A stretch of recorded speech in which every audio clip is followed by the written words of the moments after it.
Relationship advice. I, 52 male, just found out at least 4 of my 5 children, 33 female, 30 female, 28 male, 24 female, 14 female, are not mine.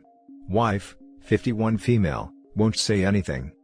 First of all, I'm sorry if this ends up being long and rambly. I am not really in the best state of mind.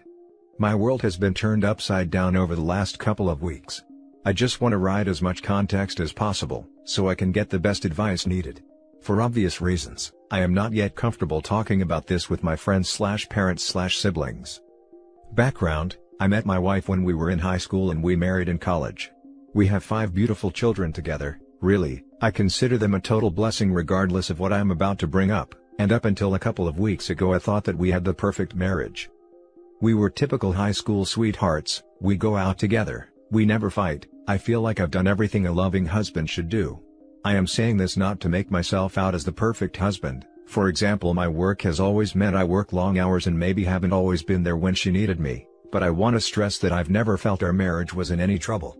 And never in a million years would I ever have suspected my wife of being disloyal. She's always done everything she could to support me and take care of our children. Now, my eldest daughter recently had an ancestry test done. And the results of the ancestry test strongly suggested I was not her father. She confided this to me privately, showing me the results, and I could tell she was visibly upset by this. Of course, the first thing I did was reassure her that no matter what, she's my daughter and I'll always love her unconditionally. But secondly, the two of us decided to get an official paternity test, since the ancestry tests are not completely reliable. It comes back and I am indeed not her biological father. This news really broke me. I'm ashamed to say, I broke down in tears in front of my daughter. The combination of finding out about my wife's infidelity, and how upset I was making my daughter by how I was reacting. I really wish I had kept it in for her sake, but I didn't. Following this, I asked my other children, except my youngest, to come and see me. I wanted to know the extent of my wife's infidelity. If it was a one-off, I could maybe work past it, especially given how long ago it would be. However, I didn't want to tell my youngest as she is still in school, a teenager, and really, I didn't think it was appropriate to tell her yet.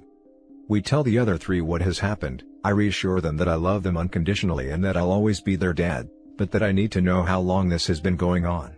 God, I can't begin to explain how touching their reaction was. They didn't care I wasn't their biological father, they were just upset at how heartbroken I was. I feel like the only thing that has kept me going these last couple of weeks is their unwavering support. So, we have paternity tests for each of the 3 done.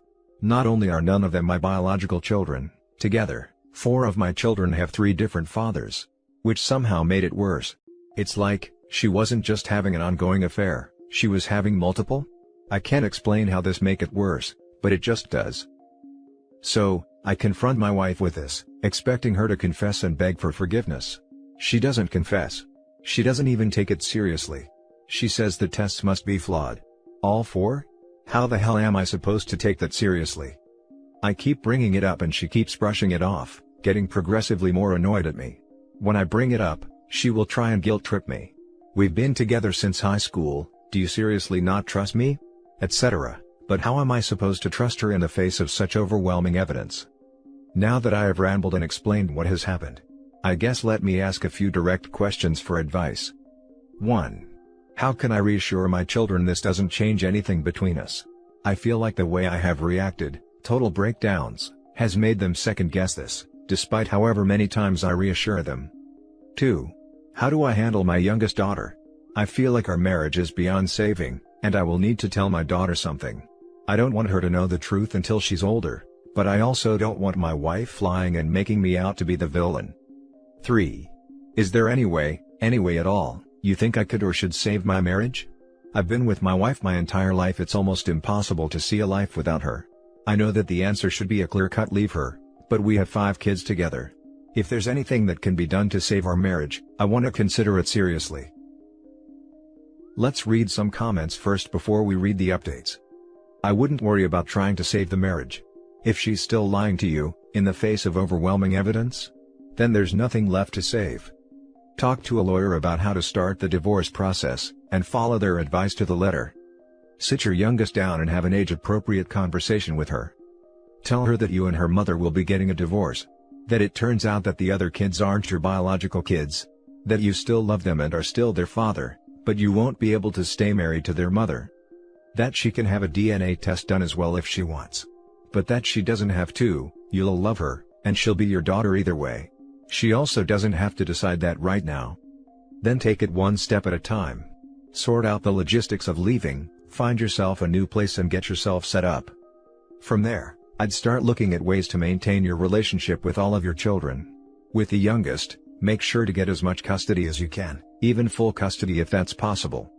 For all of the children, try to come up with some traditions that everyone could enjoy. Maybe they all come over for dinner at your house once a month. Maybe there's a standing invitation for any of them to come over for Sunday lunch. Maybe you get together every so often and try something new together, pottery/kayaking/rock climbing, etc. Whatever will work with everyone's schedules. Make sure you keep in touch with each of them individually as well. Ask about how their lives are going. Offer to help them with projects they're doing, especially around the home. Be good to them and to yourself. And never badmouth their mother. I don't think you would, from what you've written, but try to never to set them up in opposition to her. Or that they can't see her/treat her well if they want you to like them. You'll be co-parenting with your soon-to-be ex for the next several years, so make sure that's as easy as possible for everyone concerned. And make sure you get your youngest child to a counselor/therapist. This will be devastating for her. Hi. I'm really sorry to hear this. What a brutal and cold way to find something like that out. And for her to lie continuously? Is unbelievable. It's deplorable. I wanted to try to answer your questions. 1. It sounds like you handled this like a champ and spoke to your kids before and after, about how much this didn't affect your relationship or love. Just keep that up. They will need you. You will need them. 2. Your youngest will have questions, and it's up to you when she's ready to hear the truth. This one sucks, but you seem like an amazing dad, and if your wife decides to lie, you may have to take her crap for a while for your child's sake.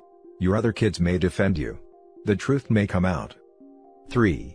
It would be a no for me unless she immediately confesses entirely, and takes responsibility and apologizes. And agrees to therapy, both individual and couples. For me, I would need full access to her phones, her emails, everything. She's still lying to you right now with actual DNA proof in your hands. That's BS. Anything else, just ask. I would leave. She had multiple affairs, and multiple children with multiple men and can't even own it when caught. But I never want to be like that person who just says leave. It's a lot. There's a lot we don't know. This is your life. Thank you so much for your kind words and support. The consensus on my youngest seems to be that I should tell her the truth now. That waiting until she's older might make her feel betrayed for being kept in the dark. Do you have any thoughts on that? My top priority right now is her well-being. Everyone else is an adult and can handle whatever happens, but she is still young and I worry that it will seriously negatively affect her development. More edits and little updates from the poster. Edit: thanks so much to everyone for all the support and advice. I have not replied to as many comments as I should have, but I've read each and every one and taken your advice to heart. I'll continue reading any comments or messages you sent me. Again, I can't begin to thank you for all your support. If this is resolved, I might post an update, but if she continues to lie, then I don't think I'll bother, as there's not much more I can add. From the advice in this and the r/parenting thread, I've decided to 1. Get second tests just in case some freak accident has occurred. 2. Confront my wife with all 4 of my older children present. 3. Tell my youngest of the situation. Ask her if she wants to have a paternity test. It will be entirely her decision. 4. I'm 100% going to get some form of therapy. My mental state has really been deteriorating over the last couple of weeks, and I owe it to my kids to hold it together. 5. Depending on whether my wife tells the truth, and what her explanation is, if any, I have not ruled out some form of counseling. But at the moment I think divorce is inevitable, unless she changes her attitude drastically. 6. Contact a lawyer and prepare for divorce, if it comes to that. Once again, I'd like to thank all of you for the time you took to express your support and share advice. Edit 2, I guess I should clarify some things that people have been asking. 1. How did the ancestry results suggest I wasn't her father?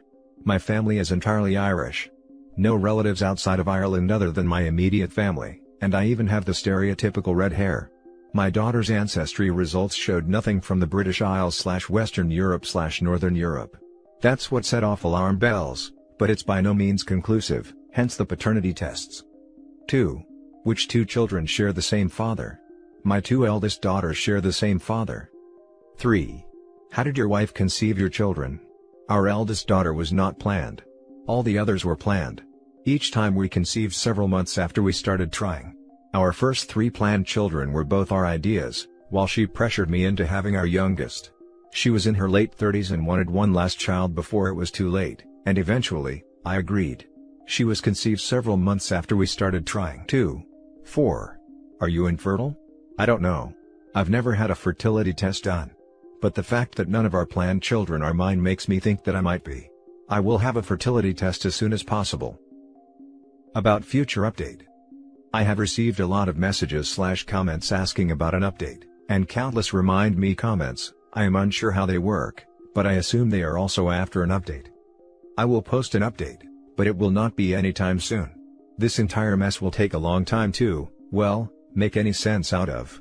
I don't know when I will post an update, but it will be weeks from now at a minimum, if not months. But I promise it will come eventually. Once again, thanks for the tremendous support everyone has shown me. Final update. I have been debating whether or not to post an update, because nothing was ever resolved. I decided I would post it here in case anyone is still waiting for one. I apologize for not updating early when I promised I would. My kids and I confronted their mother shortly after making that post. It really didn't go well. I think the prospect that no one believed her finally hit home, because she completely broke down and apologized profusely, but refused to explain herself, or anything that would give myself peace of mind. For the next few weeks, we barely said a word to each other. I was hoping she was thinking it over, and I expected her to eventually sit me down and explain herself. I figured she was so far deep in a lie that got out of control, she needed time to think things over. Nope. I came home one evening to find she had ended herself by overdosing. So, I lost the love of my life, and I'll never know what mistakes she had made. I really wish I could go back in time and forget about it all. Whatever mistakes she made, I honestly wanted to work through it, and now I'm just riddled with guilt that I pressed her for an answer.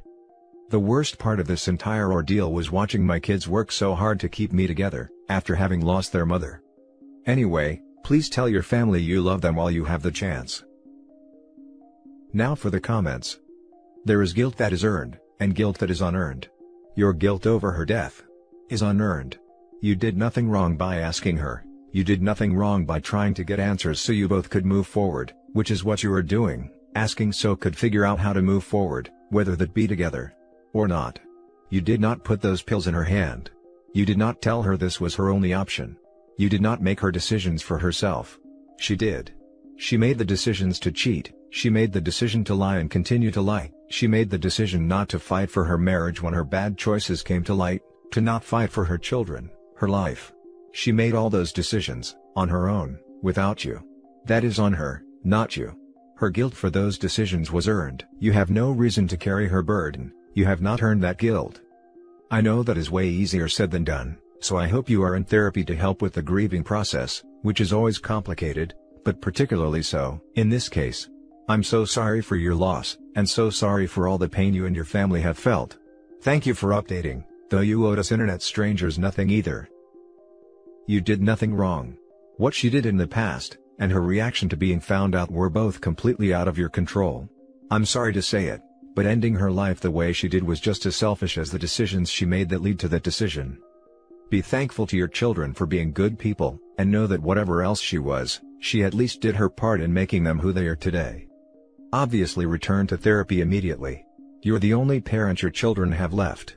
It's going to be hard, but be strong for them. It'll get better. And that's it for this video guys. If you have thoughts to share, leave a comment below. Don't forget to hit like and subscribe if you like this content. I'll catch you in the next one. Good day everyone.